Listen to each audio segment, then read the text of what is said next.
back here to Wake Up Call with Dan Tortora on wakeupcalldt.com, your one-stop sports shop, and on mixlr.com/wakeupcalldt. Proud to be here with you every Monday through Friday from 9 a.m. to 11 a.m. a.m. Eastern time, right here where sports truly meets life. We're inside of Charney's men's clothing, men's wear, I should say, and tuxedo studios, and we thank you so much for hanging out here with us inside of the Charney's menswear and tuxedo studios right here on 3150 Erie Boulevard East in Syracuse, New York. And so we thank you for being here. Once again, the Charney's menswear and tuxedo studios right here on 3150 Erie Boulevard East in Syracuse, New York. Want to thank all of our proud partners here with Wake Up Call with Dan Tortora. I want to thank Carvel DeWitt, our longest-standing partner. Charney's, our studio partner. Utica Pizza Company, the home of our Chicken Riggy Pizza #1 pick. Carvel has a new Sunday coming your way and a connecting shake that'll come your way as well as Wake Up Call goes into a new era with Carvel, the Wildcat Sports Pub, where we have our exclusive West Genesee shows, Home Team Pub, where we have our exclusive Liverpool shows, True by Hilton Camillus with the indoor sport court and all of our awesome videos that we air for you on wakeupcalldt.com, on the True by Hilton page under the Central New York tab, as well as on Facebook at wakeupcalldt, Twitter at calldt, Instagram at wakeupcall_dt, and on youtube.com/wakeupcalldt. Shout out to Dominic's Restaurant, where we have trivia every Wednesday at 7. K9 Campground Dog Boarding and Dog Daycare, the only place to bring your fur-loving friend when you have to get something done for the day and you can't go back and take care of the dog, and or you're going on vacation or a business trip or whatever it may be. K9 Campground Dog Boarding and Dog Daycare is the perfect stay for your animal. Perfect place to stay for your pet. They treat them right. They have their own individual cabins. They get to play with other animals. There's turf. There's all kinds of fun. There's TVs for some of our high-rolling dogs like my little pup Lily, and you'll have a great time there, and so will they. Honda City of Liverpool, where I get all my vehicles, and Press Room Pub every Tuesday at 7 p.m. is when we do trivia over there, and had another record-setting week, so thank you so much for that. So we are inside of the 2019-20 ACC Football Preview. Want to thank everybody that watched the American Athletic Preview. We have on the Atlantic coast, we have the Atlantic side of things in the Atlantic Division, Boston College, Clemson, Florida State, Louisville, NC State, Syracuse, and Wake Forest. On the Coastal Division, we have Duke, Georgia Tech, Miami, North Carolina, Pittsburgh, Virginia, and Virginia Tech. 7 on each side, 2 divisions. We're starting with the Atlantic. We're ending with the Coastal. So let's get started here in this ACC football discussion, and I thank you so much for tuning in to Wake Up Call with Dan Tortora and having some fun with us every Monday through Friday from 9 a.m. to 11 a.m. Eastern Time on mixlr.com/wakeupcalldt, where it's live streaming video or live streaming audio, I should say, and live streaming video is here with you Monday through Friday, 9 a.m. to 11 a.m. Eastern Time on Facebook.com/wakeupcalldt. So we appreciate you watching as well. You can search for the shows audio-wise after the show airs. You'll have an opportunity to search it on Stitcher, Spotify, TuneIn, iTunes, YouTube, Podbean, the RSS feed, and more. So make sure you check out all the shows. If you go directly to Podbean, or if you go to wakeupcalldt.com and scroll to the bottom where we have quick links, you can click on the archive, and that's got the Podbean logo as well. There's over 1,200 shows that are there now and over 111,000 downloads. So thank you so much for being a part of the broadcast to each and every single one of you. I appreciate it tremendously. So with that being said, let's hop into our ACC preview. The ACC has many a team, 14 schools. Everybody wants to say 15 because because Notre Dame is involved in every single sport except for football, and they pretty much play a conference schedule for football, 5 games, 6 games. They play enough to almost be considered a conference team, but they're not. And if they ever were forced to be, I would anticipate that they would just join the ACC because they're pretty much in there. But Notre Dame is an independent, and sometimes they put Notre Dame on the ACC teleconference, which is pretty cool because I've gotten to spend a lot of time talking with Brian Kelly, which is fun. But outside of that, there's 14 schools, 7 in each division, 7 in the Atlantic, 7 in the Coastal. So let's hop into it, and let's start with Boston College and a coach that I tremendously respect, and that is Steve Addazio. But before we go there, shall we talk about the changes that have happened inside of the ACC, the coordinators that have changed? Boston College has a new defense and a new offensive coordinator. Their new defensive coordinator is Bill Sheridan. Out is Anthony Campanile and Jim Reed. Boston College has a new offensive coordinator in Mike Bajakian, and out is Scott Loeffler. Florida State has a new offensive coordinator. Now, Willie Taggart went to Florida State. Last season was his first season with Florida State. He already has a new offensive coordinator, and that is Kendall Briles. Out is Walt Bell. Louisville has a new offensive coordinator, and that is Dwayne Ledford. And out is Lonnie Galloway and Mike Summers. Their new defensive coordinator is Brian Brown, as well as Court Dennison, and out is Brian Van Gorder. Now, the interesting piece about this is, Louisville has a new offensive coordinator and a new defense coordinator because they have a new head coach. So for those of you playing the home game, there's a new head coach, and that is Scott Satterfield. Scott Satterfield is in his first season with the team. He's 51-24 as a head coach over 6 years. But Scott Satterfield is their new head coach. So obviously, he's brought in his coordinators. Georgia Tech with a new head coach in Jeff Collins, who I said in the American Athletic Preview left Temple after 2 seasons to join Georgia Tech as their head coach. He has Dave Patternod as his offensive coordinator. And out is Paul Johnson, who is the former head coach who is also calling the shots on offense. Nathan Burton is in as a defensive coordinator at Georgia Tech, and Andrew Thacker as well. Going out is Nate Woody, who was brought in last season by Paul Johnson. And with Paul Johnson leaving, so does Nate Woody after just 1 season as the D coordinator at Georgia Tech. Miami has a new offensive coordinator. Miami also has a new head coach. They had the opportunity to hire him as a head coach, and they didn't, and Temple hired him. And then we had the retirement, which I still think is strange and fishy, but we had the retirement of Miami's head coach at the time. So now Manny Diaz is back. Manny Diaz had been under the old head coach after Mark Richt announced his strange retirement. We saw Manny Diaz return. So he's in his first season as a head coach, and he doesn't have a record as a head coach because he's never been a head coach anywhere else. So the new offensive coordinator under Manny Diaz in Miami in the new Diaz era is Dan Enos. Out is Thomas Brown. New defensive coordinator is Blake Baker and Ephraim Banda. And out is Manny Diaz, obviously, because he's the head coach. So he fired himself. NC State has a new offensive coordinator under NC State has a coach that I definitely respect, Dave Doran. His new offensive coordinators are George McDonald and Des Kitchens. Des Kitchens and George McDonald. Out is Eli Drinkwitz. Here's the interesting thing. George McDonald used to be the offensive coordinator at Syracuse, and then he was demoted, and then he was upset about it. And then after he responded to the media, then the media was no longer allowed to talk to assistant coaches, which is carried over into Dino Baber's staff, that there's no assistant coach media availability.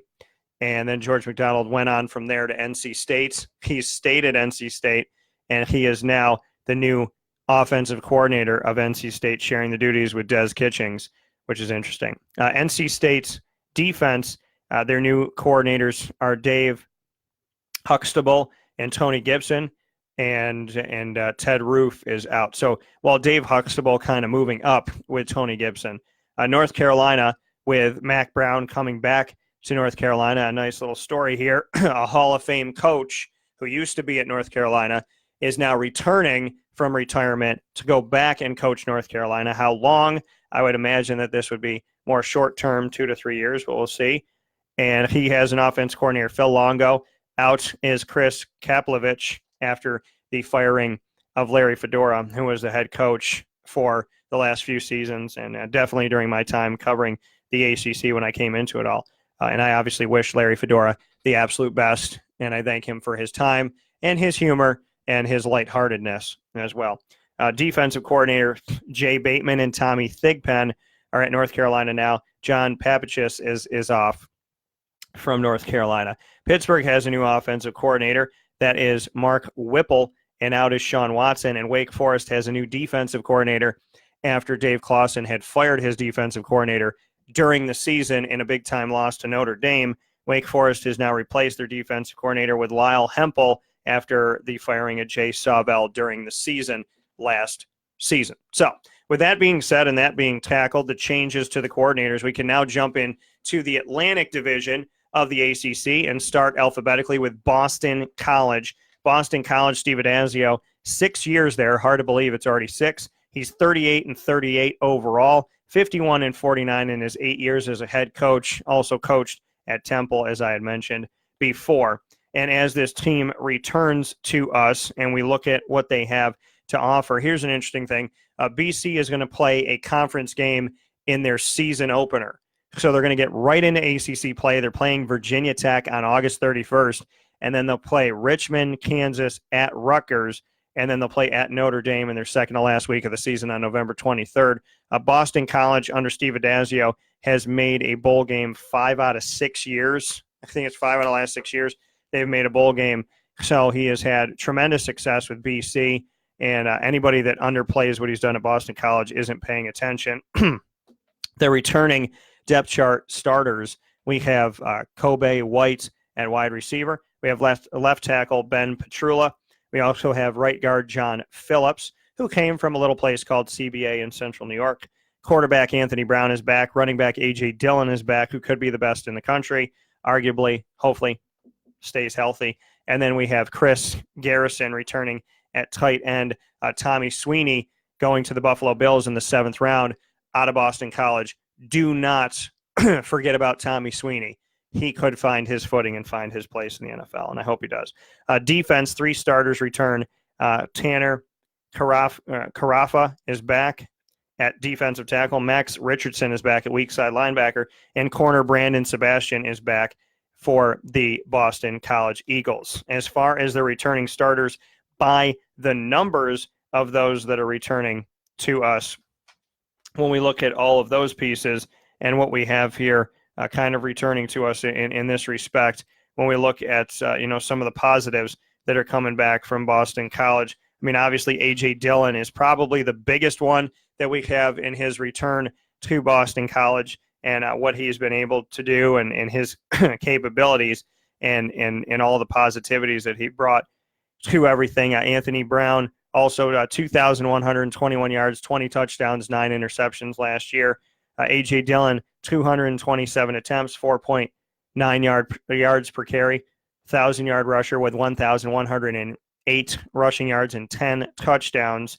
And then Kobe White, 526 receiving yards, 33 catches, 3 touchdowns, is all coming back to the team. I like Boston College. I think they're a dangerous team. I think they're a bowl team again, and I'm going to put Boston College down. If we look at who they're going to be playing this year, I think it's safe to say I'm going to put Boston College down for, let's say, 1, 2, 3. I would say 6 to 7 wins. I would say 6 wins comfortably for Boston College this year. The Clemson Tigers are back. They spanked Alabama in the nation's championship game in the college football playoff, and they are back with Trevor Lawrence, and everybody is high on this man. Trevor Lawrence returns to the team. We take a look at the returning starters. Trevor Lawrence at quarterback. Offensively, the Clemson Tigers in my preview of the Atlantic Division of the ACC, which is right here. The Clemson Tigers return T. Higgins at wide receiver. Tremendous. John Simpson at left guard. Sean Pollard at center. They also return Gage Cervenka at right guard and Tremaine Ankrum at right tackle. So everything but their left tackle is a returning starter on the offensive line. Big old news for that, as obviously they saw Mitch Hyatt move forward. Trevor Lawrence returns at quarterback, and Travis Etienne returns at running back, who is a force to be reckoned with, although somewhat inconsistent. Defensively, though, they lost their entire defensive line. They will all be not newbies, but none of these are the returning starters. The Cleveland Farrells and the Dexter Lawrences and whatnot of the world are all in the NFL. So they're looking at players like Justin Maskell, Xavier Kelly, Jordan Williams, Xavier Thomas, Tyler Davis, Niles Pinckney, Justin Foster, and Logan Rudolph, and so on and so forth, to help lead their D-line and their first line of defense. Outside linebacker, Isaiah Simmons is back. A.J. Terrell at corner is back. And safeties, Tanner Muse, who I like, and Kayvon Wallace are also back as well at safety. Tanner Muse had himself a nice little end to the season, and so did T. Higgins. Trevor Lawrence had 3,280 yards despite not playing every game, 30 touchdowns to 4 interceptions. Awesome. Travis Etienne had 1,658 yards rushing on 204 attempts, 8.1 yards per carry. Should I read that again? I'll read that again. Travis Etienne, 1,658 yards rushing last season, 204 attempts, 8.1 yards per carry, and 24 rushing touchdowns. That's insane. T. Higgins, 936 yards on 59 catches, 12 touchdowns. Amari Rodgers behind him with 575 and 4 touchdowns on 55 receptions. So he had just 4 less receptions than T. Higgins, but T. Higgins did more with that, more touchdowns and more yardage for the Clemson Tigers, who, even though they lose their entire defensive line, it's Clemson. They recruit like crazy. There's a reason why Dabo Swinney is arguably the best coach in college football. If not for what people say of Nick Saban, it's Dabo Swinney. So, and also a very faith-filled man. If you remember from last year in the ACC kickoff, I asked the question to Dabo Swinney about his faith and how that drives him and how he's unafraid to share that with all of us. And we had a nice conversation about that went out to over 1 million viewers, listeners, all the good stuff. So thank you for paying attention to that, because that to me is the most important, is our faith and how we treat people. So big shout out to Dabo Swinney, who I respect tremendously, and thank you for all of that. The Clemson Tigers this season, I mean, listen, this is their schedule. Shall I read it for you? Georgia Tech, which will be with Jeff Collins, so an ACC game to start off the season. Texas A&M, where we will see Dabo go. This is a rivalry that keeps going. They had it last year, and they have it this year. It was a close game. And Jimbo Fisher, who left FSU, where he used to go up against Dabo Swinney every single season in the Atlantic Division, he is now at Texas A&M in his second season, and they've continued to go up against each other. Dabo and Jimbo will have another game on September 7th when Texas A&M comes to visit Clemson in Death Valley. Then Clemson's coming to Syracuse for their first road game of the season and first home game for Syracuse on September 14th. They will also face off against Charlotte. They'll be at North Carolina, Florida State, at Louisville, Boston College, Wofford, who was damn good last year and also good in men's basketball, at NC State, Wake Forest, and their rivalry game that ends every regular season, South Carolina, in the state of South Carolina, against Clemson, who's also in the state of South Carolina. The Gamecocks and the Tigers will be at South Carolina on November 30th. So Clemson, favorite to win the Atlantic Division once again. Florida State's rebuilding. Boston College is kind of a 6 to 7 win team. Louisville is rebuilding somewhat. NC State's good, but not great. Syracuse has gotten better, and Wake Forest, it depends on where their defense goes from here. And if they can they were doing some good things, but this is one of those dicey situations of, do they trend upward or do they trend downward? So I feel like Wake Forest can be a 5 to 7 win team, but that's the issue, is they're either a bowl team or they're just outside of being a bowl team. So we'll talk about Wake Forest in just a little bit, but I do want to get into Florida State. So big fan of what Clemson is doing. They are a tremendous football team. Florida State Seminoles, they'll be at Boise State they'll go up against Boise State in Jacksonville. So even though they're playing Boise State, they still get to play a relative home game, as there's Tallahassee and there's Jacksonville, and they're not that far away from each other, both in the northern part of Florida. They'll play Louisiana Monroe as well, and their other out-of-conference games will be Alabama State, and, of course, their rivalry game at the end of the season, November 30th, and this time they'll be in Gainesville at Florida, facing off against the Gators. Returners for us. Well, let's get into actually, you know what? I didn't get into this for you. So let's get into Dabo Swinney is 116-30 as a head coach at Clemson in 10 plus years. Only place he's ever been a head coach. 116 wins to 30 losses. Some coaches have 30 losses over a couple seasons and change. So that's insane. Over a decade and only 30 losses ever. 116 wins over 10 plus years. If you break that down, this is the crazy thing about it. If you break it down, because obviously some seasons are better than others, but if you break it down, that's at least 11 wins per season. At least 11 wins when you play 12 games, your conference championship, and then the college football playoff. So you have the opportunity. I mean, it's just, to me, it's crazy. It's absolutely crazy. You got 12, 13, and then you got 14, 15 total games, and you're winning almost 12 per season. It's crazy. Clemson is absolutely undeniably amazing, and I think they're the favorite again this year. Florida State, let's get into Florida State. Willie Taggart is here for his second season. He went 5-7 last year, not up to the standards or up to par with what Florida State wants, but tough noogies. It's going to take some time to, build up that locker room that I feel like had more problems than you'd be comfortable with. And I know Willie Taggart took some time to rebuild. I believe it was Western Kentucky, and obviously some time to rebuild USF. But once he did, it stuck. So I think if fans can be patient, which I'm sure they're not because Florida State wants to win championships, they got to be patient, though. He's 5-7 in his first year, which wasn't bad. 52-57 in 9 years as a head coach, and he has an opportunity right now to help turn this team around. I feel like he was trying to clean up the locker room and trying to see who was there for him and try to get rid of the riffraff and really keep the leaders and the people that are going to help the team win. And so, in that respect, those are the battles that you fight that don't show up in wins and losses, but eventually they will, because I believe if you do things the right way, eventually things happen. Now, people say if you cut corners and get 5-star athletes and cover up all their allegations and all their issues and this, that, and the other, and don't care if they go to class, well, you'll win games.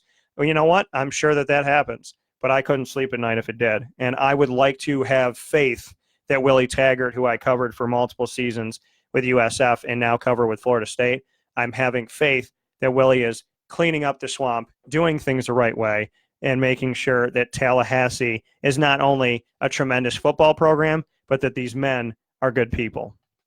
So that takes time, especially if it's entrenched in your program. Florida State, 6 offensive returners. They have Tamarian Terry at wide receiver, Keith Gavin at wide receiver, Cole Minshew at left guard, Mike Arnold at right guard, Trey McKitty at tight end, and Cam Akers at running back. Defensively, they return 8. Marvin Wilson at nose guard, Janarius Robinson at defensive end, outside linebacker Kalen Brooks, Dontavius Jackson at middle linebacker, Stanford Samuels at corner, Kyle Myers at corner, and both safeties, Levante Taylor and Jaden Lars Woodby are back at safety for Florida State. FSU coming back for them. James Blackman, because DeAndre Francois is no longer a part of Florida State. James Blackman is a returning leader at quarterback with 5 touchdowns, 1 interception, and 510 yards, 51 attempts, 33 completions. Akers returns with 4 touchdowns and 706 yards on 161 attempts, which is low for Florida State. Normally their runners are giving you more. And then we also look at the receivers.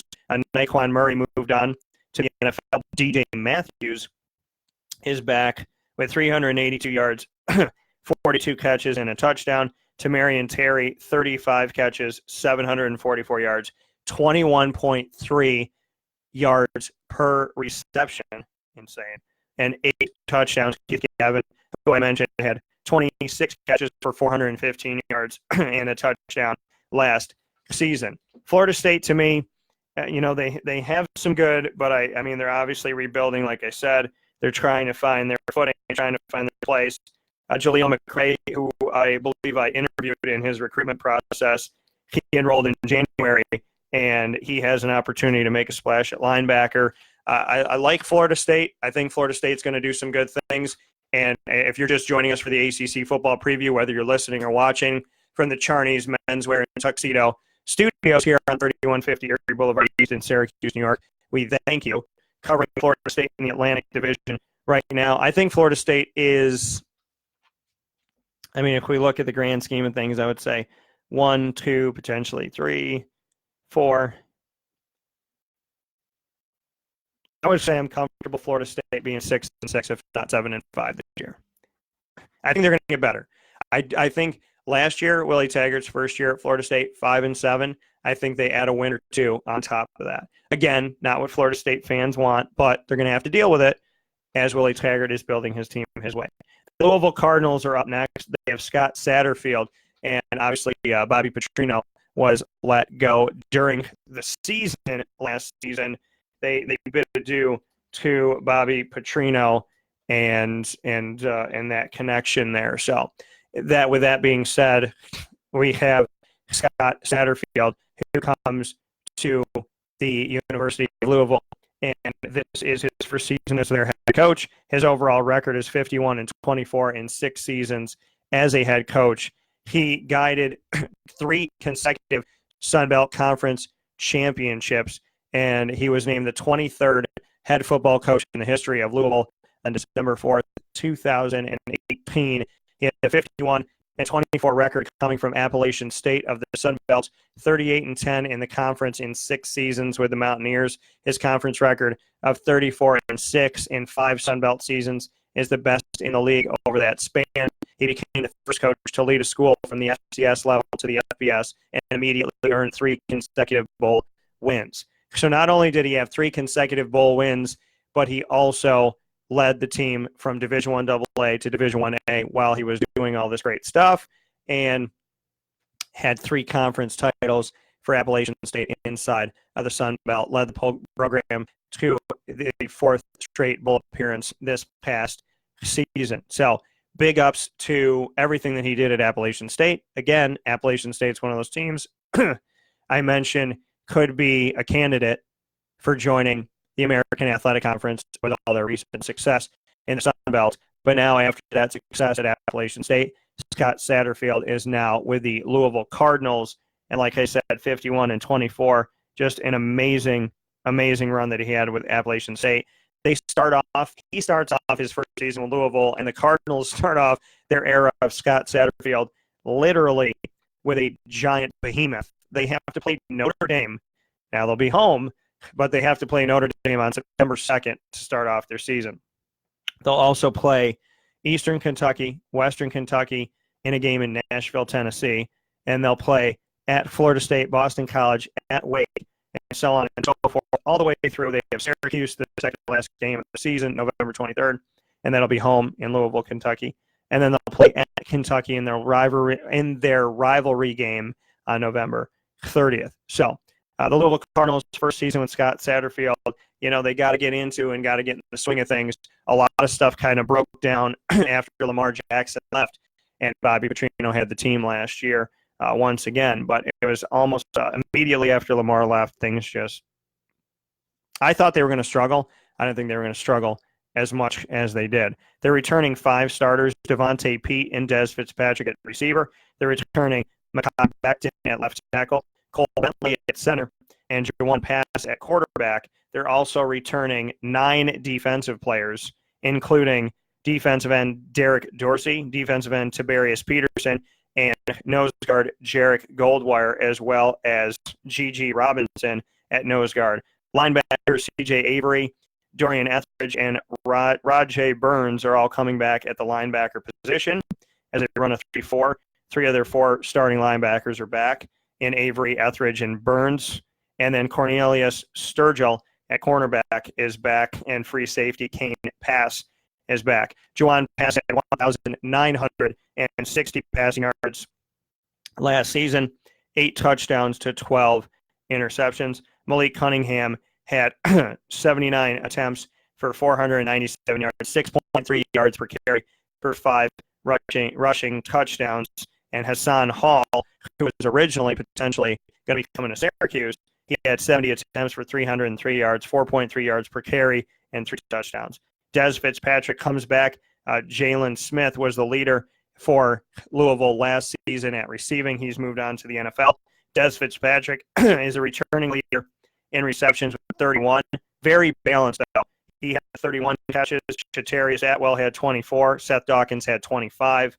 Not big touchdowns for any. Des had 3. Atwell had 2. Dawkins had 1. Fitzpatrick had 422 receiving yards. Atwell 404 or 406. And Dawkins 329. So under Petrino was pretty balanced at wide receiver, and we see the numbers balanced again. So, pretty balanced, no guy really stepping out and taking over at Louisville, so to speak. It was kind of game by game, moment by moment, that Lamar Jackson would just beam the ball down the field. And obviously, every quarterback has their favorites, but they pretty balanced, when you look at touchdowns to yards and then how close each of these guys were in receptions. Just to paint the picture even more, Jalen Smith had 550 yards, and he had 36 catches to Des Fitzpatrick's 31. So very, very close among those 4 leading receivers last year, with Fitz, Atwell, and Dawkins all returning. Ultimately, for me, I think the Louisville Cardinals they're playing a bunch of teams from Kentucky, Eastern Kentucky, Western Kentucky, Kentucky in the rivalry game. Ultimately, and I think Kentucky's gotten better in the SEC and overall, and I think they give Louisville a run for their money. I'm looking at Louisville this season and Notre Dame as well as Florida State being a toss-up game, but Notre Dame, Boston College, what Wake Forest has been able to do, as well as Clemson, Virginia, NC State, Syracuse. I would feel comfortable saying that Louisville is going to have 5 wins this season. 5, maybe 6. Maybe 6-6, but 5-7, I feel comfortable with. Keeping here with the Atlantic Division of the ACC in this wake-up call 2019-20 ACC Football Preview. The NC State Wolfpack start off their season against East Carolina. Like I said, big rivalry game.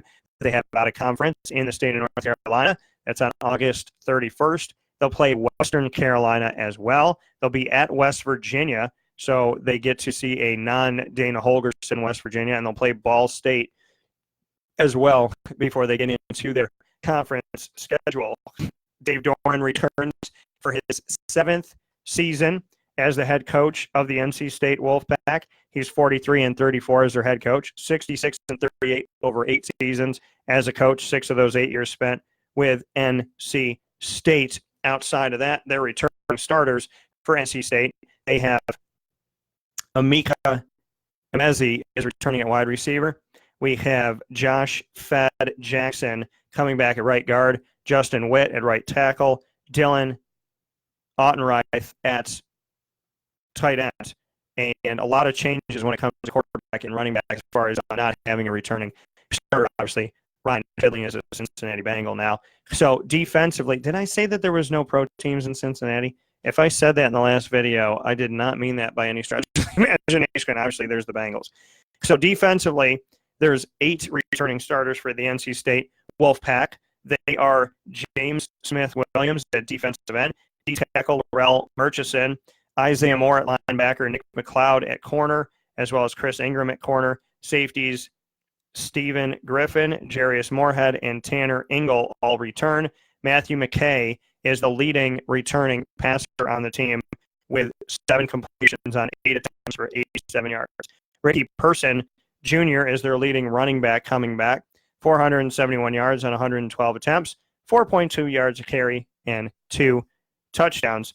And also Trent Penix comes back, 22 attempts for 68 yards, 3.1 yards a carry. Emeka Emezi has 53 catches, 616 yards as the lead returning wide receiver, 5 touchdowns.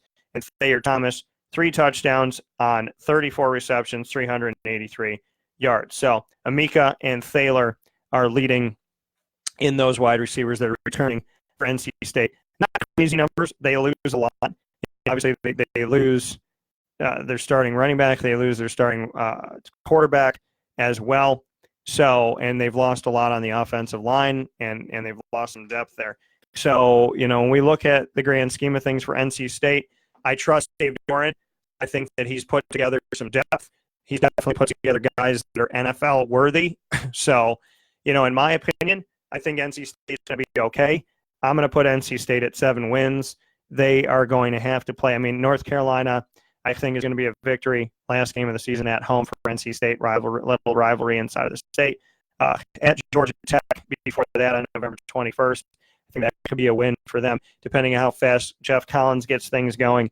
East Carolina, I think, is going to be a good game between the two. Western Carolina, West Virginia, Ball State. I feel comfortable saying that NC State is going to get 7 or 8 wins this season. As much as they lost, I think that Dave Doran is just a really good coach. And I think there's a lot to be said about his coaching ability. And I think that they're going to be better off. And I think, they're going to be a team that is going to vie for the potential 3rd spot in the Atlantic Division of the ACC. Let's take a step aside for a fast break here on Wake Up Call with Dan Tortora on wakeupcalldt.com, your one-stop sports shop, and on mixlr.com/wakeupcalldt, as well as here on Facebook Live on facebook.com/live-now-DT, where you're watching inside of the Charney's Menswear and Tuxedo Studios right here on 3150 Erie Boulevard East in Syracuse, New York. So we'll take a step aside for a fast break. We'll come back with Syracuse, and we'll wrap up the Atlantic Division, start with the Coastal, and get you all set and ready to go for this upcoming ACC football season.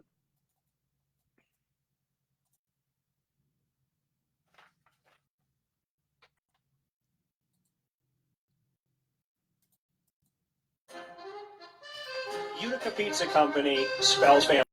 Your family, my family, their family. The recipes that they have shared with each other throughout the years, and now and so gracious to share them with us. I can sit here and talk with you about all the great things that are on the menu. We'd be here forever. So let me say this. Utica Pizza Company is second to none. And now you can bring it home with you, and you can dine in the restaurant. UticaPizzaCompany.com will give you all the information that you need. And let me say, these Utica greens, they're the best. Utica Pizza Company. Call them and place your order at 315-214-3060. That's 315-214-3060. Families break bread at Utica Pizza Company. Get Hilton quality service at the most affordable price at True by Hilton Camillus, located right next to Costco and Flagship 5. True by Hilton Camillus offers you a signature sport court where you can enjoy basketball, volleyball, pickleball, soccer, lacrosse, and more year-round in their indoor facility. For reservations and information, call 315-314-8676. That's 315-314-8676. True by Hilton Camillus. Hilton quality service at the most affordable price.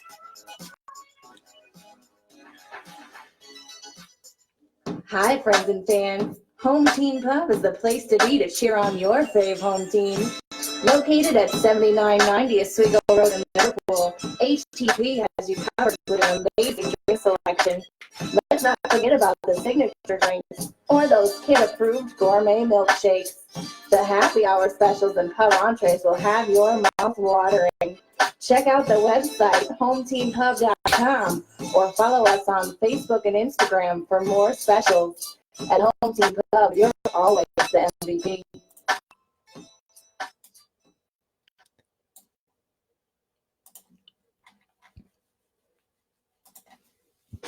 Welcome back here to Wake Up Call with Dan Tortora on wakeupcalldt.com, your one-stop sports shop. mixlr.com, live streaming radio Monday through Friday from 9 a.m.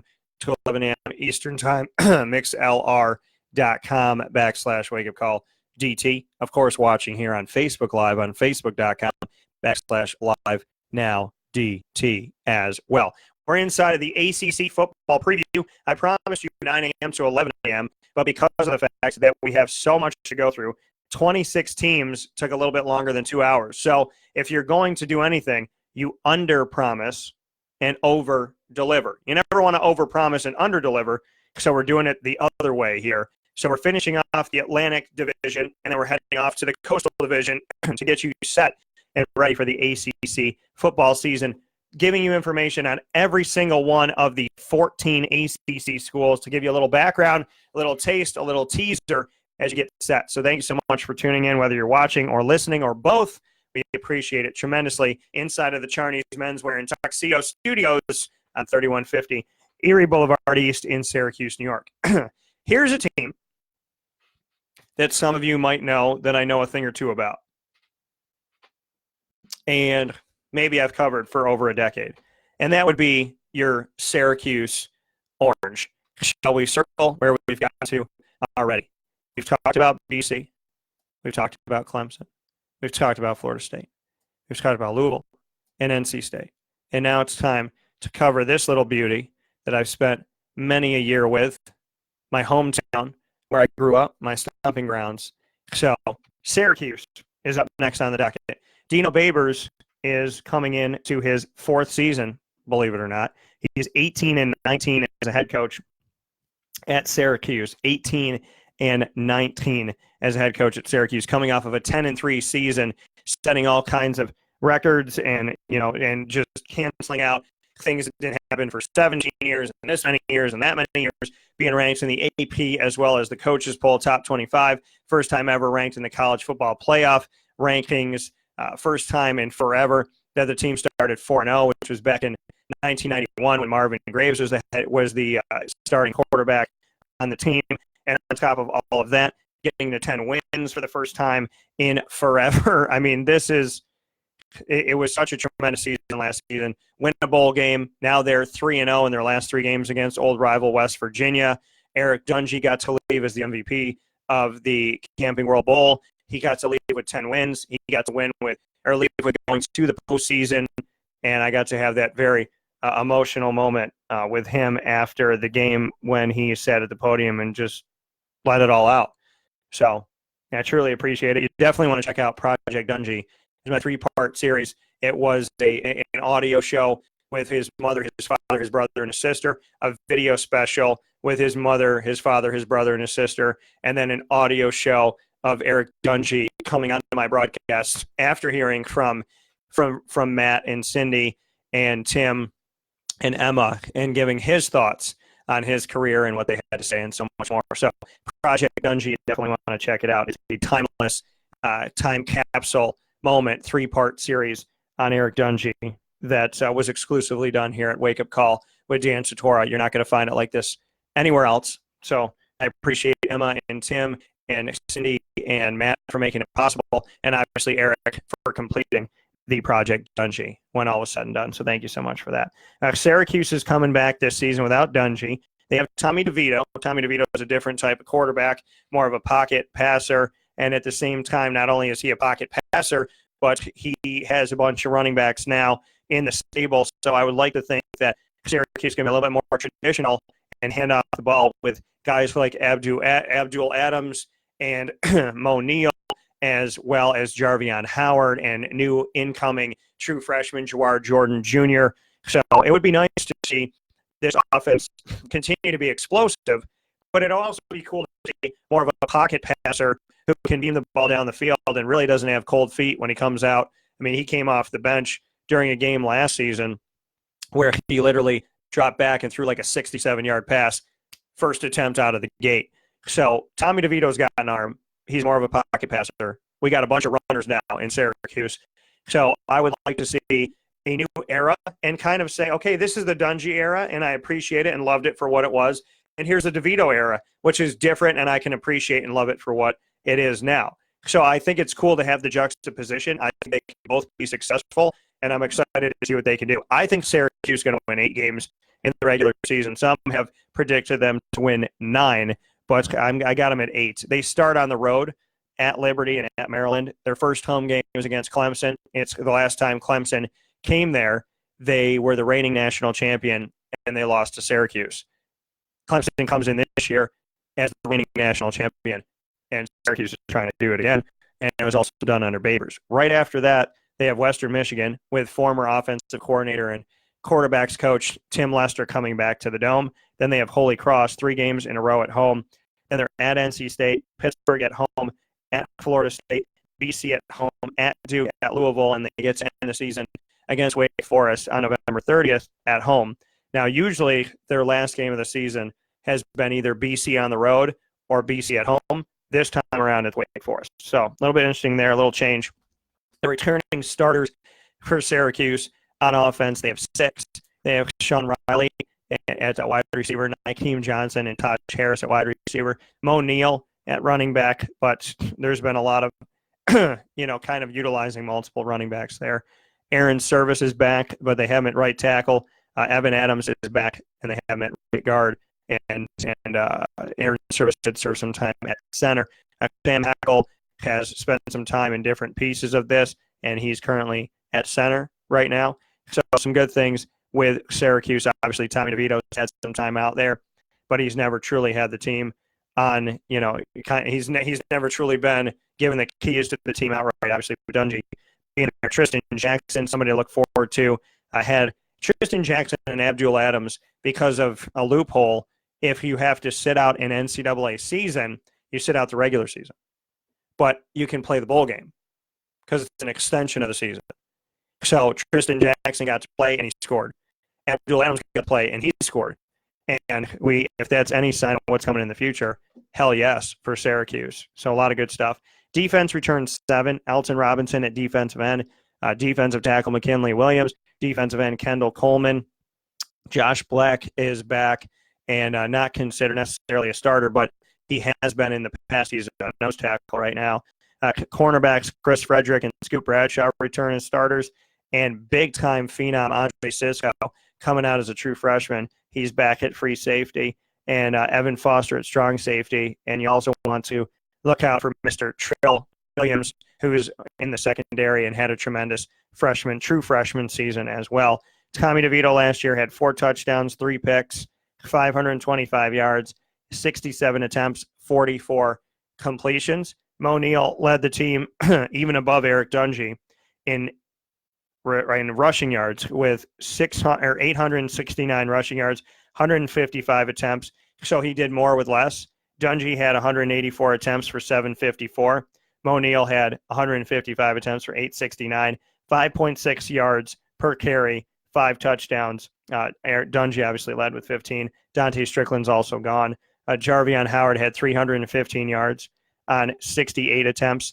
He had over 4 yards per carry and 7 touchdowns last season, so that's huge as well.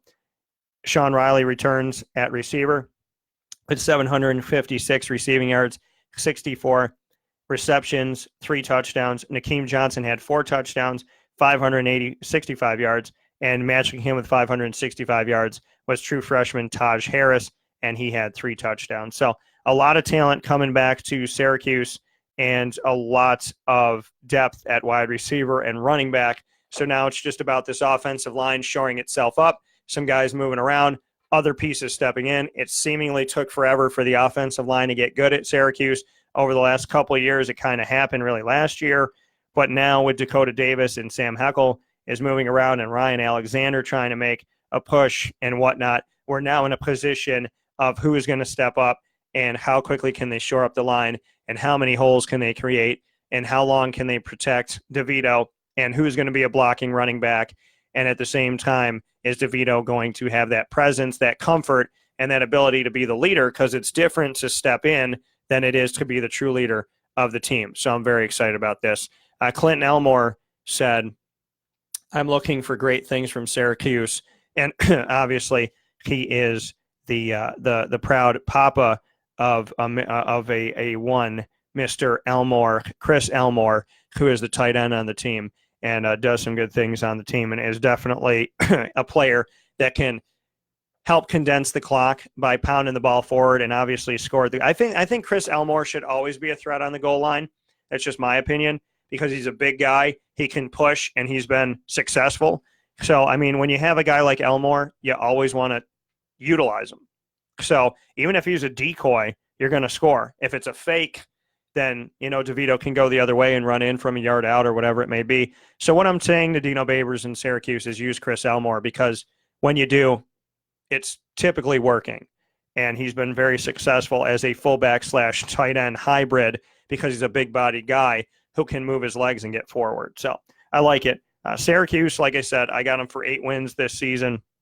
I like what they've put forward, and I'm excited about what they have going from here. And obviously there's going to be plenty of Syracuse here on Wake Up Call with Dan Tortora. Finishing off the Atlantic division of the ACC, which is right over in we have Wake Forest, the Wake Forest Demon Deacons. Wake Forest Dave Clawson has been there for 5 years, 28-35 as a head coach, 118-115 overall in 19 years as a head coach. And he is moving into this season with game 1 against Utah State. Extremely successful program.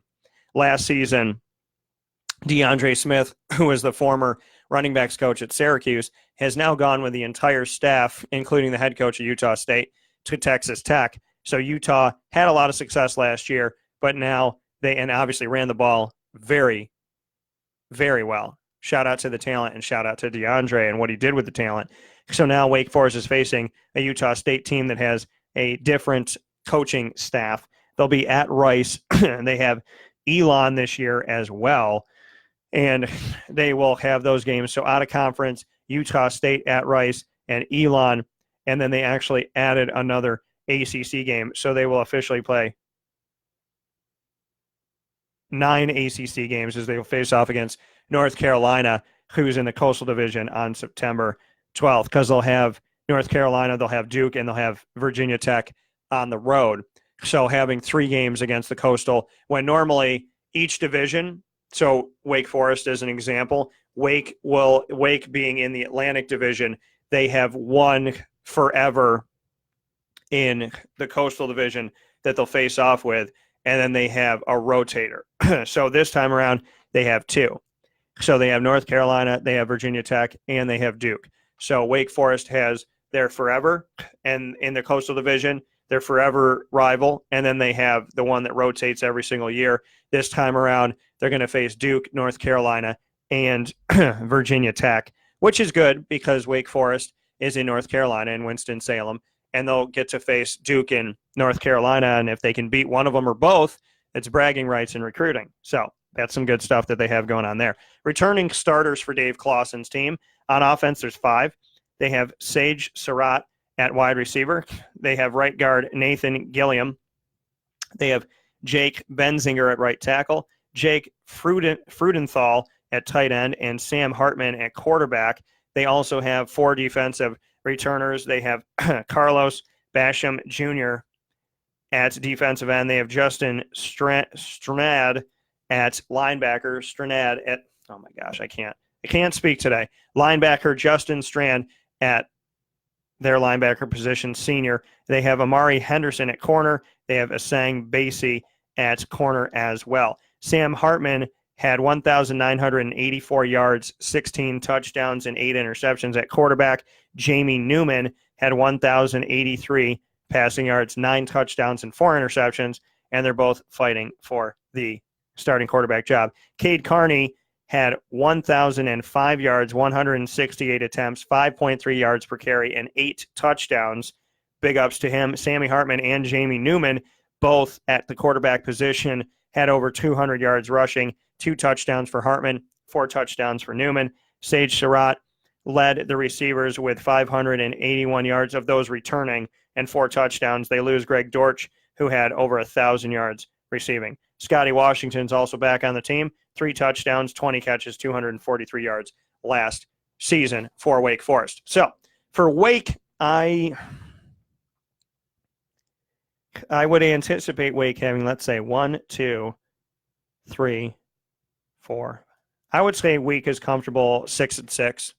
I would say Wake is a 6-6 team this year. They got to be better than that for Clawson, who just signed an extension to keep everything rolling here. But let's say 6-6, if not 7-5. But I feel good at 6-6. So that is the Atlantic Division of the ACC. We have now finished the entire Atlantic Division. Let's go to the board and show everybody what that looks like here in the ACC in my ACC football preview for 2019-2020. We have finished BC, Clemson, Florida State, Louisville, NC State, Syracuse, and Wake Forest, which means coming up next, we have Duke, Georgia Tech, Miami, North Carolina, Pittsburgh, Virginia, and Virginia Tech. Right after this fast break where sports meets life here on Wake Up Call with Dan Tortora. So keep it locked right here with us. We'll be back momentarily to speak with you on the Coastal Division of the ACC under promise, over deliver. The show today started at 9. It was supposed to end at its normal time of 11. It looks like we're going to noon today, as I have plenty more to say about the ACC as we step into my preview of the Coastal Division right after this.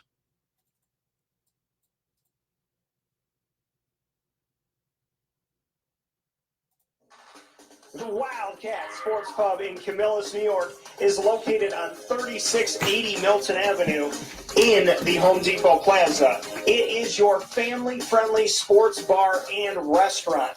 Folks, some sports bars aren't family-friendly. Some family-friendly restaurants are not sports bars. The Wildcat Sports Pub in Camillus, New York is proud to be both. It is that marriage that you've been looking for years. The Wildcat Sports Pub is your home base for your sports bar and restaurant needs, games for the kids, indoor and outdoor activities, and enough things on the menu to come back every single week and get to try something new. They're open Sundays from noon to 8 p.m., Monday through Wednesday, 11 a.m. to 11 p.m., and Thursday through Saturday from 11 a.m. to midnight. For reservations and party information, call 315-487-2222 for the Wildcat family-friendly sports pub and restaurant.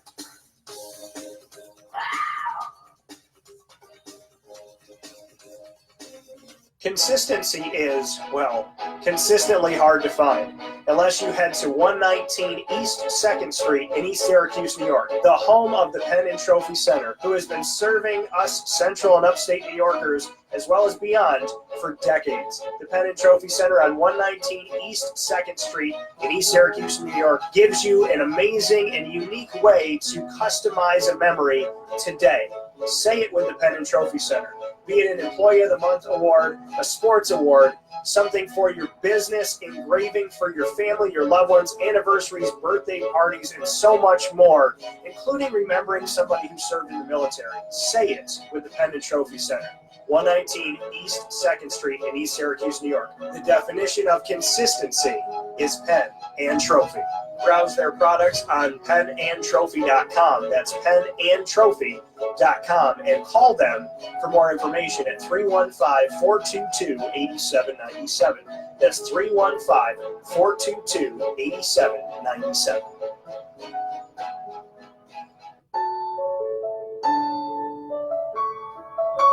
Having peace of mind when you're out of town that your furry-loving friend is safe and sound means taking them to Canine Campground, because we all know that when it comes to the love of our pets, it goes well beyond the call of duty to make sure they're safe and sound.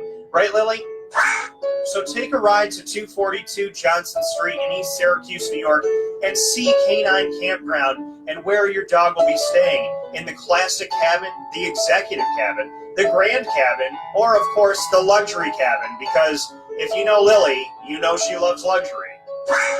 Now you don't have to wait to the last minute to find a family member or a friend that'll take your dog for a few days. Call Canine Campground at 315-299-4013. That's 315-299-4013.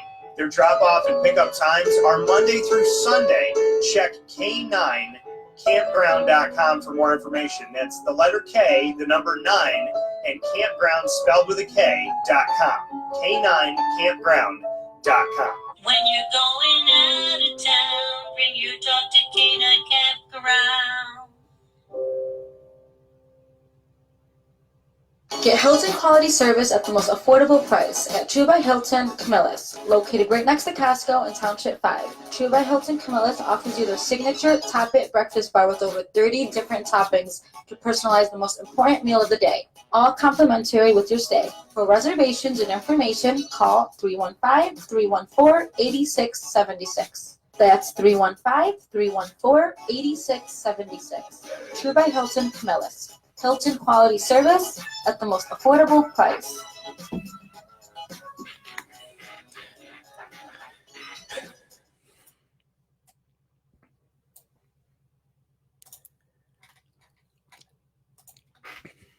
Welcome back here to Wake Up Call with Dan Tortora on wakeupcalldt.com, your one-stop sports shop, and on mixlr.com/wakeupcalldt. That's all live internet streaming radio. On live internet streaming video, we're here with you right now, live in the Charney's Menswear and Tuxedo Studios on 3150 Erie Boulevard East in Syracuse, New York.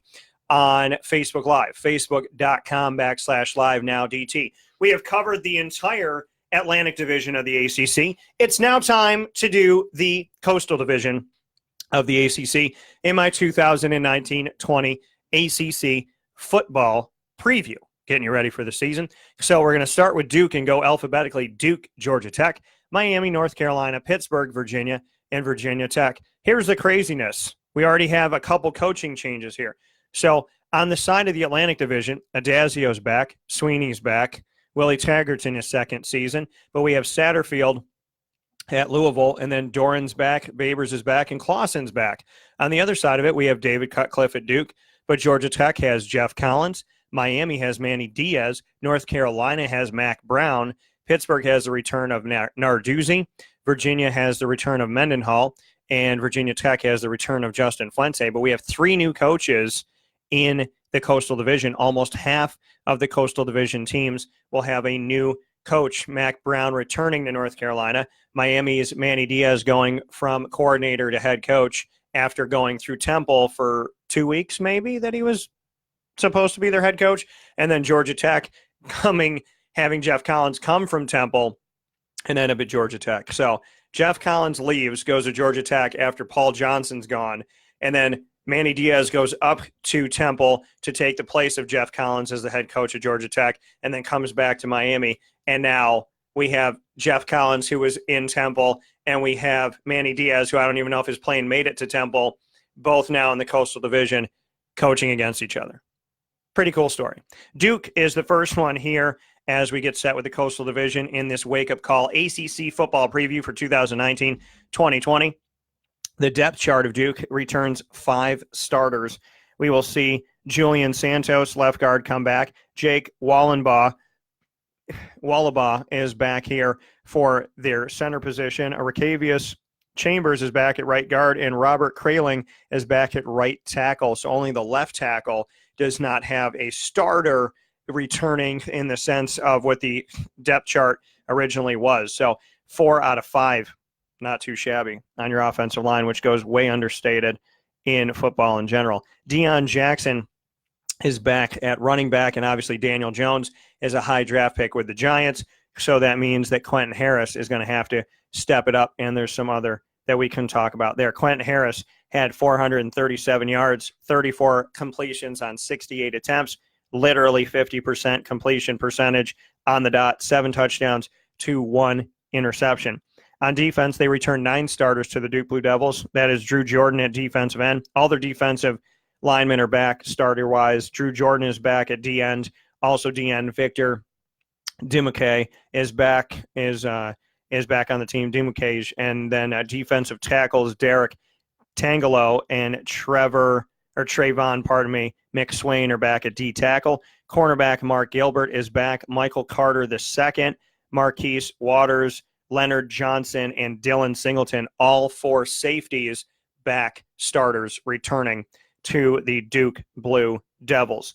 I mentioned Quentin Harris. Deion Jackson rushing for the team is returning, and so is Britton Brown. Deion Jackson had 161 carries for 847 yards, 5.3 yards a carry, and 7 touchdowns last year. Britton Brown had 80 carries, so half of what Deion Jackson had, 369 yards, 4.6 yards per carry, and 3 touchdowns. Deion Jackson is the leading returning receiver as well at the running back position. 2 touchdowns, 26 catches, 253 yards. That's because TJ Raming, Jonathan Lloyd, and Chris Taylor are all gone from Duke. They were the leaders in receptions for the team with 75, 51, and 31, respectively. So now the receiving core of Duke has to step it up. Aaron Young, Jake Bobo, and so on and so forth, Scott Bracey, as well as Damon Filia Johnson coming back to things here. So hopefully Duke will have some uptick in their receivers as they're going to need some help with a lot of those numbers now gone. Now, Duke will play their first game of the season against Alabama in Atlanta.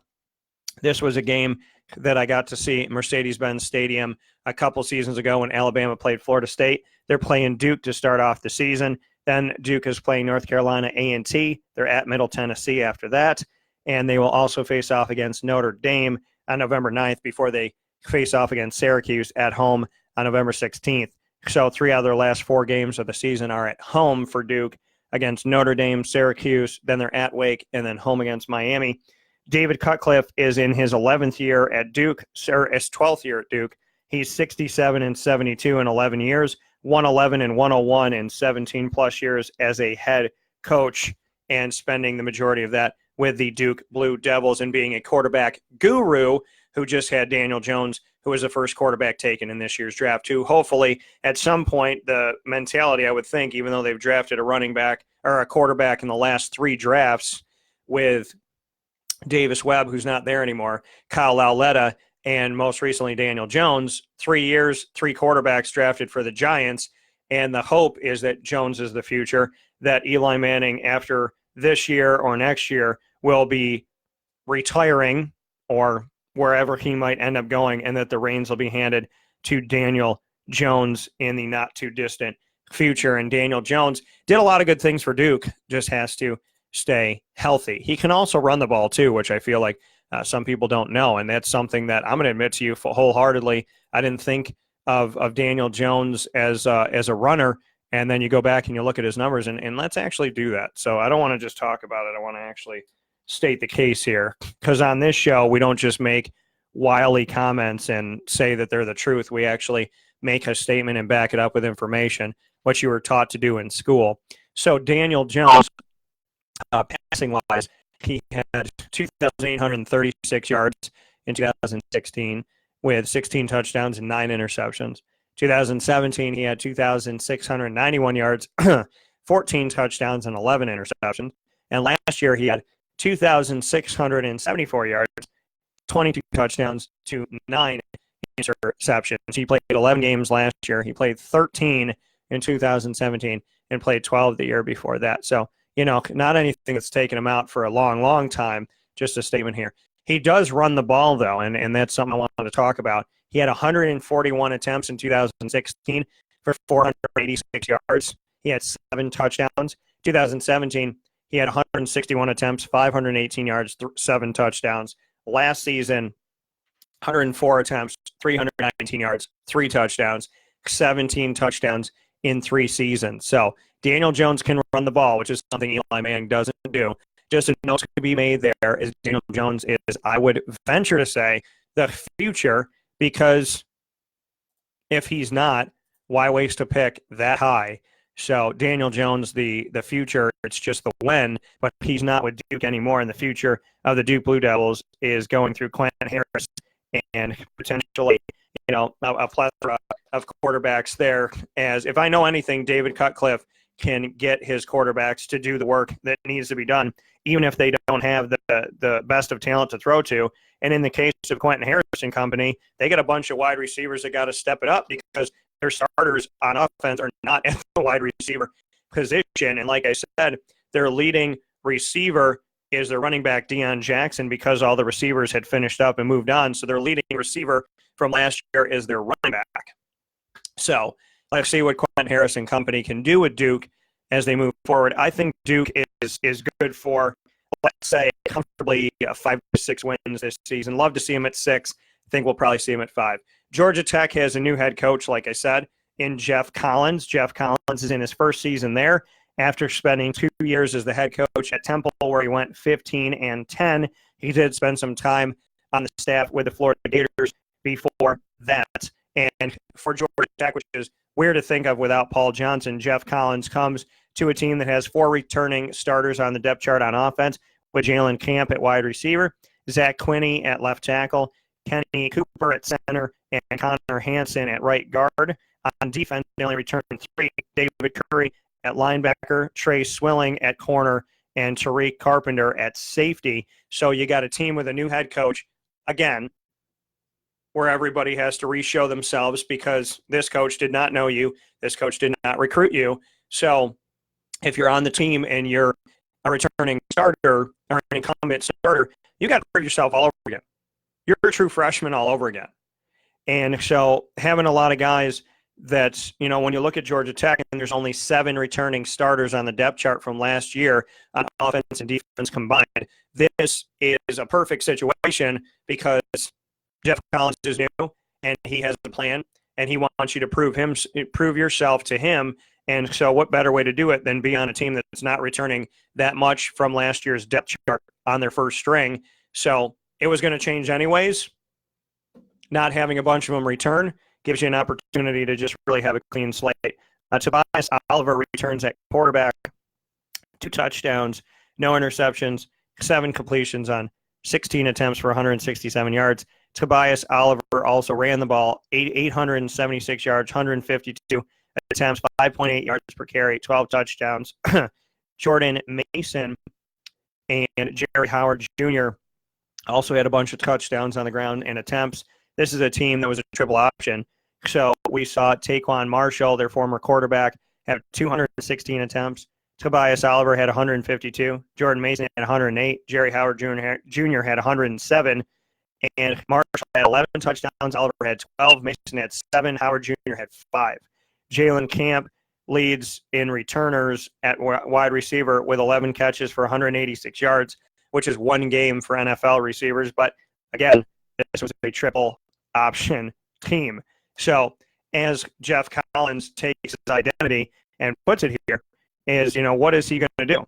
They were recruited to play in Paul Johnson's triple option offense, and now you have Jeff Collins. So what is this going to turn into?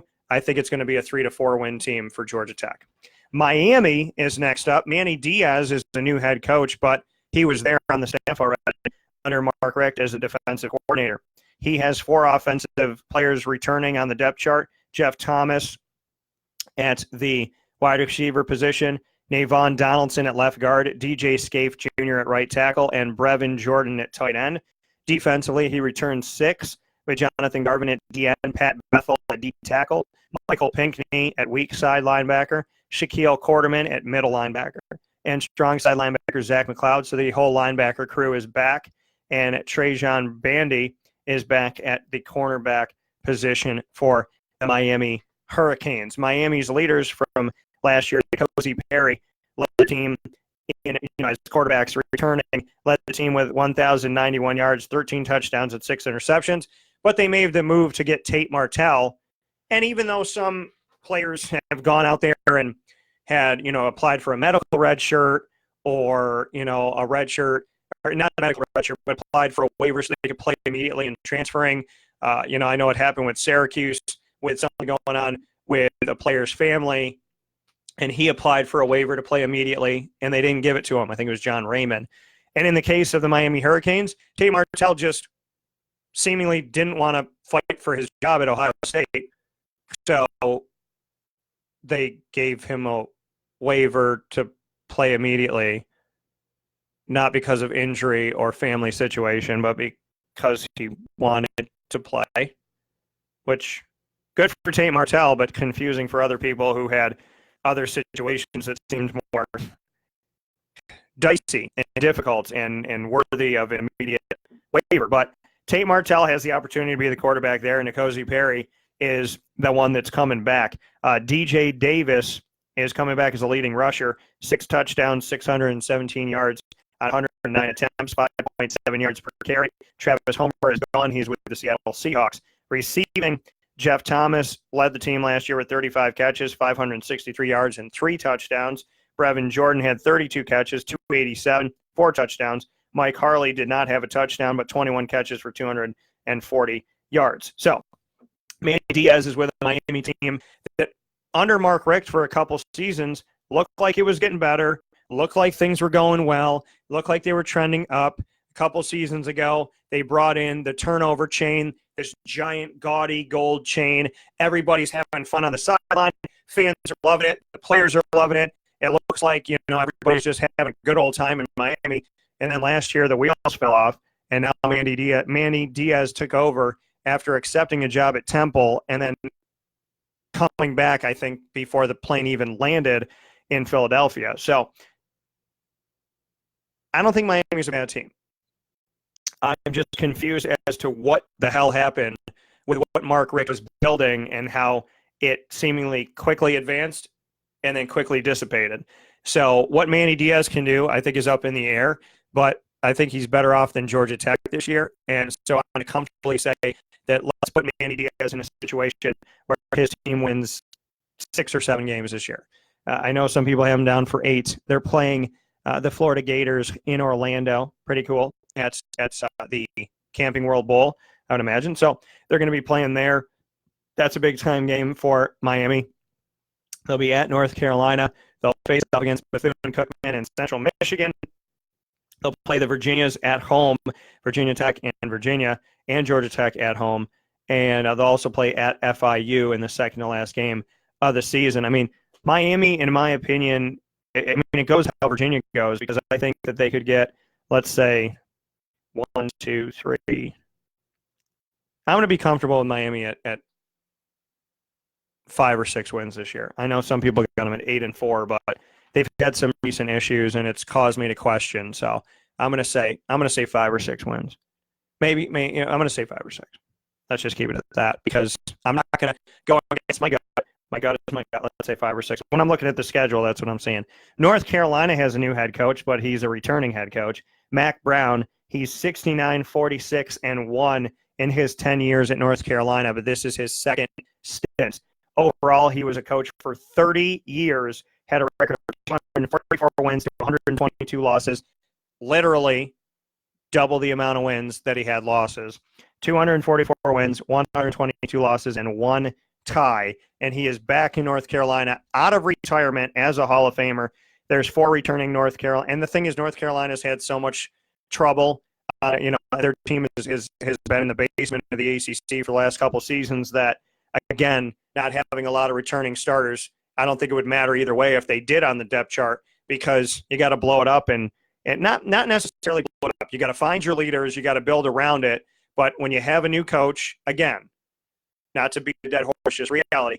When you have a new coach, the doors are open all over again. If you earned a starting job with Larry Fedora, it doesn't mean you have it with Mac Brown.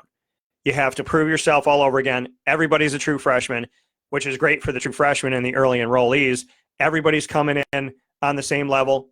Some obviously have more experience, but it's about proving yourself. And on a team was so poor, if you were a starter, that doesn't guarantee anything, because you were starting on a team that was losing. North Carolina has Charlie Heck returning at left tackle, Billy Ross returning at left guard, Nick Polino at center, and Antonio Williams at running back. Defense returns 6. Jason Strobridge at nose tackle, Toman Fox at defensive end, Dominique Ross at inside linebacker, Patrice Renee at cornerback, who is also being recruited as a running back. Patrice and I spoke during his recruitment. Cornerback, Trey Morrison at nickelback, Miles Dorn at free safety, and Kate Forian returns at quarterback position, 388 yards passing, 1 touchdown, 1 pick, and that job's kind of wide open. Sam Howell's there as a freshman as well. All of the running backs are returning, which is good news, because this running back room was well balanced. Michael Carter had 84 carries, 597 yards, 2 touchdowns. Antonio Williams, 91 carries, 504, 5 touchdowns. Jordan Brown, 81 carries, 347, 3 touchdowns. Javonte Williams, 43 carries, 224 yards, 5 touchdowns. Daz Newsome returns at wide receiver, 506 yards, 44 catches, 2 touchdowns. And then Michael Carter, the running back, had a touchdown and 135 yards on 25 catches. And then Bo Corrales had 18 catches, 220 for 2 touchdowns. So this is another situation that I think is going to take some time. And I'm going to say North Carolina, who has to face off against South Carolina to start the season. And then they have Appalachian State, who doesn't have Scott Stratfield anymore, because he is now with the Louisville Cardinals. So it's Scott Satterfield, pardon me. Scott Satterfield with the Louisville Cardinals, not Appalachian State anymore. And they have Mercer, the second to last game of the season, which is interesting, because normally the teams that are really, really good and are vying for the college football playoff for a really good New Year's Six Bowl, they're the ones that get the chip team. in the second to last week of the season, but North Carolina got Mercer, which kind of looks like someone would be on the Alabama schedule. With no disrespect to Mercer, it's just reality. If you have a team like Mercer the second to last week, that's when you're trying to win 70-10. But this North Carolina team could lose to anybody. So let's see what Mac Brown can do in his second coming in North Carolina. I'm going to put the team at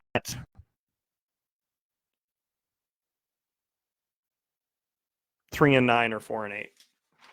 That's where I'd have them. The Pitt Panthers won the Coastal Division last season, but they weren't the second best team in the ACC. That was Syracuse. Syracuse was second. Clemson was first overall if you put the 14 together, and then Pittsburgh was after that. But Pat Narduzzi's done a tremendous job.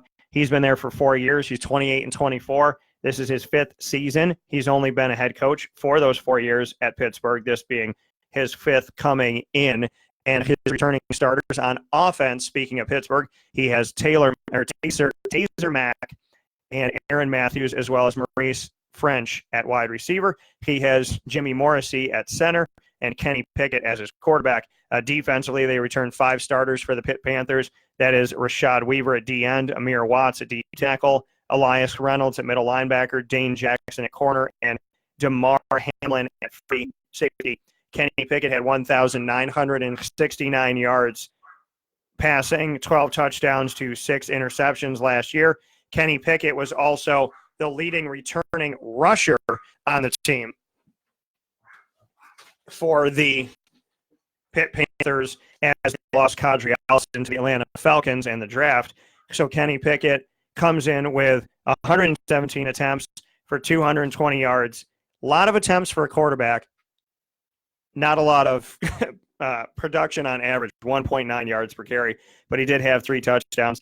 Malik Carter comes back for the rushing attack for Pitt, which has been pretty good in recent history, but they no longer have Quadri Allison or James Conner, who are both in the NFL. Malik Carter and hopefully James Conner, never cancer again, never injuries again. Love following him, love what he's done with the Steelers, love what he did with the Panthers, love his drive and his story, and God bless him and everybody in the fight. May we all defeat cancer, and may we all defeat any adversity in our way. God bless, no stress to everyone. Malik Carter, 2 touchdowns, 202 yards, and 25 attempts, 8.1 yards per carry.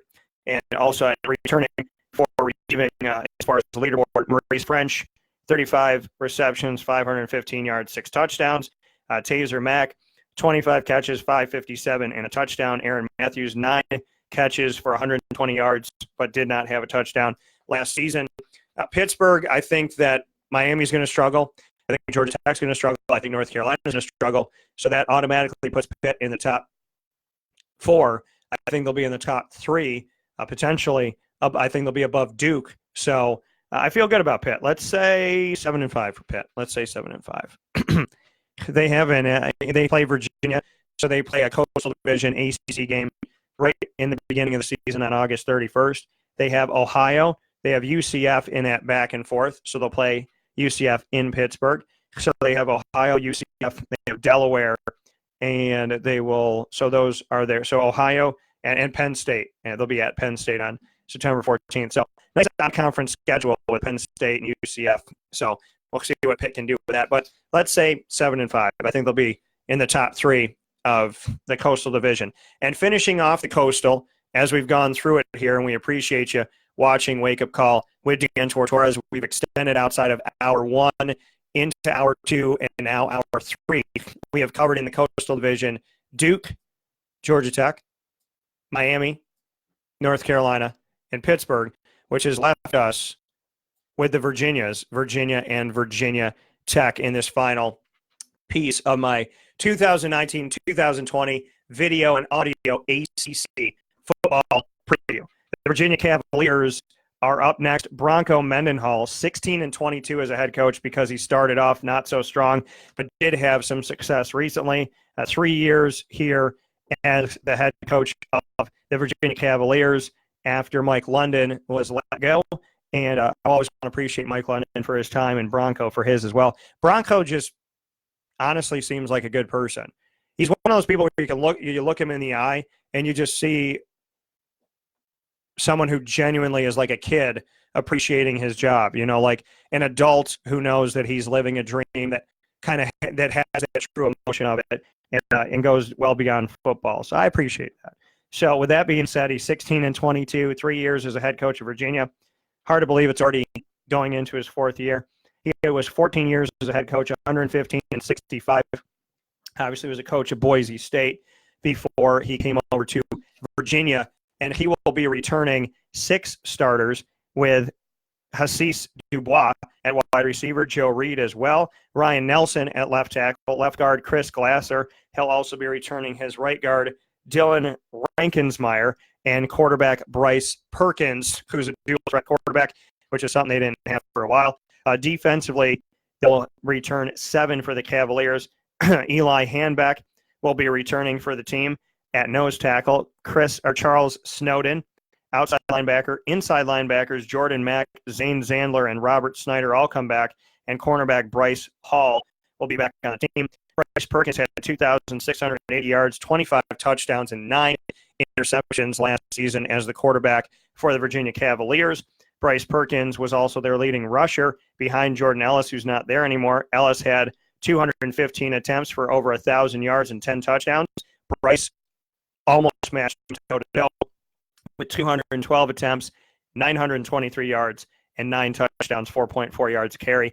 PK Kier is back as well, or Kier is back as well, 26 attempts for 80 yards. Hassis Dubois is the leading receiver with Olamide Zacchaeus moving forward from Virginia.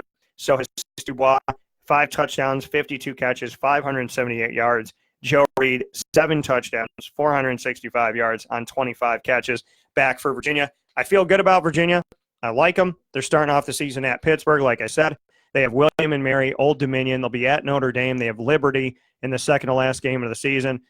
I think Virginia is going to be at the top of the Coastal Division with Virginia Tech. I don't think Virginia Tech came off running with Justin Fuente. He built up Memphis when he was there. I covered him for a few seasons there. Came to Virginia Tech. I think he was the biggest name in the coaching opportunities out there to get a new job, and he was hired immediately.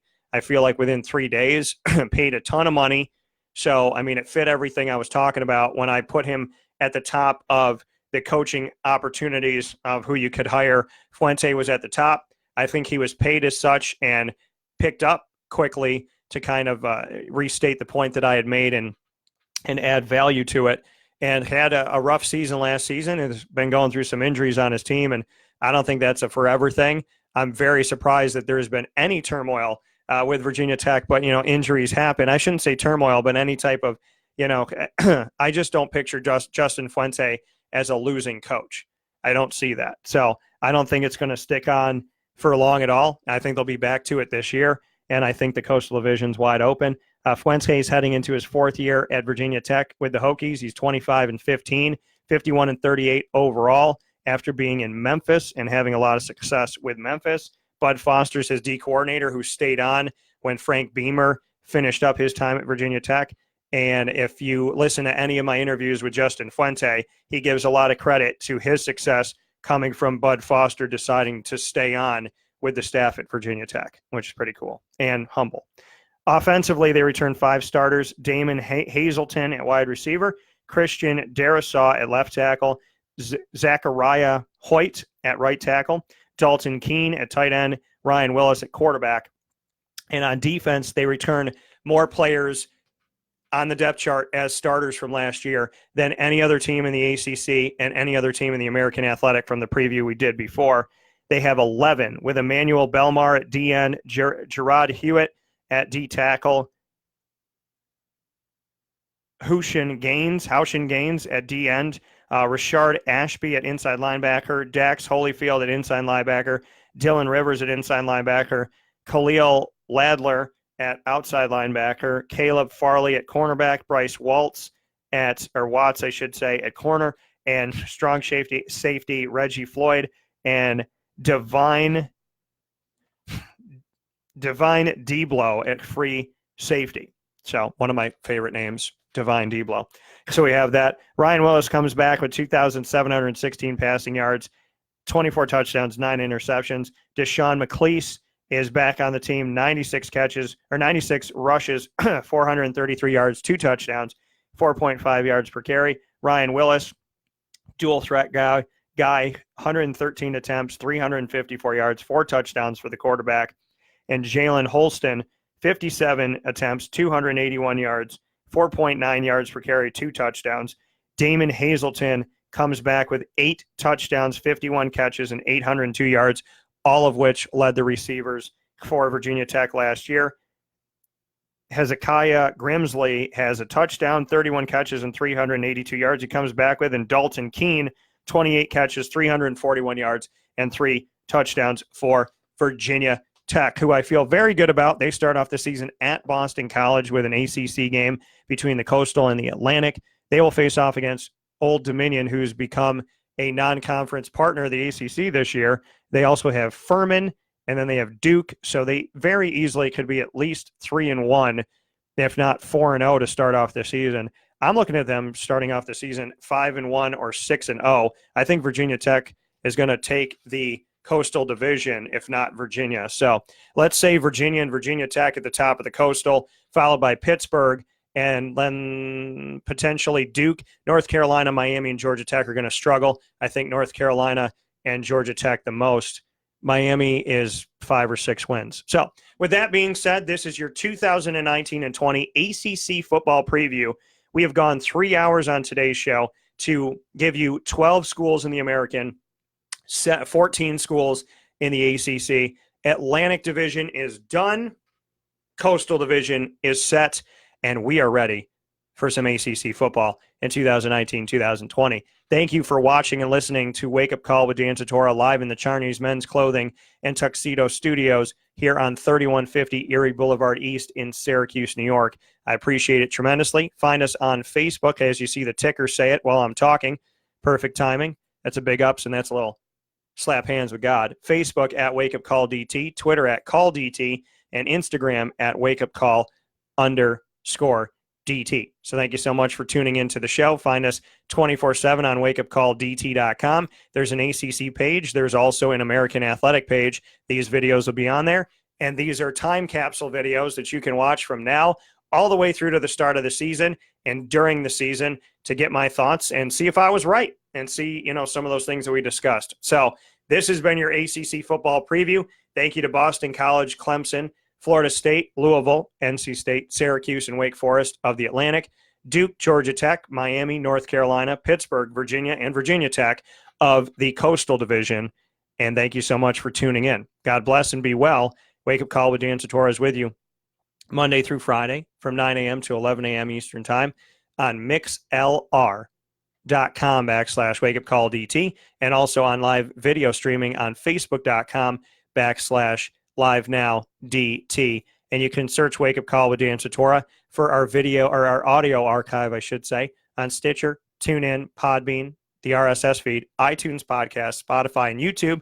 You can also get all of our video broadcasts on YouTube as well. Special thanks to our partners, Charney's Menswear and Tuxedos, our exclusive studio partner, Carvel DeWitt, our longest standing partner, 10 years, Home Team Pub with the Liverpool Athletics exclusive shows, Honda City of Liverpool, where I get my cars, Utica Pizza Company with the exclusive Wake Up Call #1 pick, Chicken Riggy Pizza, the Wildcat Sports Pub with our exclusive fantasy football leagues that you can sign up for by sending an email immediately to dtstays@gmail.com. That's dtstays@gmail.com. Also, our exclusive West Genesee Wildcat shows, True by Hilton Camillus in walking distance from the Wildcat with their indoor sport court and all of our videos that showcase what makes them different, unique, and special. The Press Room Pub trivia every Tuesday at 7. You've been awesome there. Canine Campground, Dog Boarding, and Dog Daycare. The one place to trust your pet. In my opinion, besides my mom, that's who I trust. Dominic's Restaurant every Wednesday at 7 o'clock, and you've been tremendous there as well for trivia every Wednesday at 7. So with that being said, be good to yourself, be good to each other, and have yourselves a tremendous day. I got to go put some water on this voice. I got to go Mariah Carey, get some lemon and some honey, and just take a little breather here because Superpowered Pop is coming up very soon. Charney's Menswear and Tuxedo Studios, we thank you. and we appreciate you. 2019-2020 ACC Football Preview, and I'll see you down in Charlotte, North Carolina with JT Molo this year.